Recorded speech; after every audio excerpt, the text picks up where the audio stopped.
هيجي لك مديرك في يوم من الايام يقول لك يا حماده تعالى خد خلص لنا الشغل ده. حضرتك عشان ساذج وطيب ومحترم هتقول له يا ريس يا مرياسه الشغل اللي انت طالبه مني ده غلط، والصح ان احنا نعمل واحد اتنين تلاته اربعه.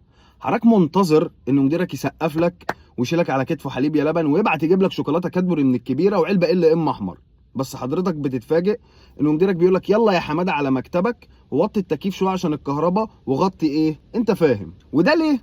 عشان حاجتين حضرتك ممكن ما تكونش فاهم. تاني حاجه ان انت ممكن تكون شغال في بيئه مسمومه ومديرك ده عباره عن حيه وما بيحبش يغلط وما بيحبش يشوف حد احسن منه. طيب حضرتك في الموقف ده هتعمل ايه؟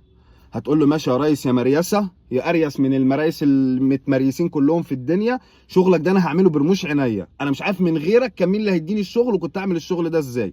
وهتاخد الشغل ده وتروح تقعد على مكتبك 5 دقايق بس. هترجع له هتقول له ايه؟ يا قاعده للناس الا في مخاصمتي فيك الخصام وانت الخصم والحكم. حلو الكلام. بعد كده هترجع تقول له ايه رايك يا ريس يا مريسه لو عملنا الشغل ده بالطريقه دي؟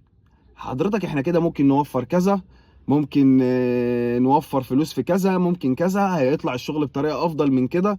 يقول لك اه والله يا حماده فكره. تصدق؟ وهيكافئك وهيقول لك تحياتي خد هب ده جلاتي.